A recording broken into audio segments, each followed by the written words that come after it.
Some of them politicians we are around this are wicked, you know, youth.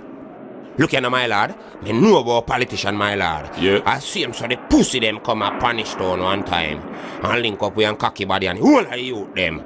And come tell you say them a give away work. And we think a site work like, you lift up a big old heavy bucket them and collect some money. Hey boy, them a tell you if you kill one little old lady we sell right the front of school. Same the lady thing. we sell sweetie and they sitting there and suck and hash ham. Yeah. You know a hash ham? Yeah. You sit when they eat You your know choke Asham. like. And they coming like sand and it brown. I You eat. know Asham. You know, so me kill the old lady and when me done me think about it like. No. So if you put gal in a fridge, where you do that look old lady? Let me tell you how me do it, my lad. The woman about 90-year-old. Yeah. So she weak like she can hardly walk. And she go home every 5 o'clock.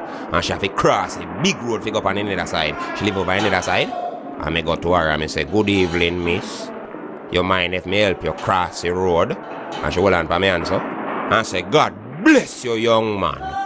More youth should have stay like you. And you see when me reach in a Miglai road, me run left far. What? And you see when the truck liquor, she ain't up all but in a Jamaica. Youth.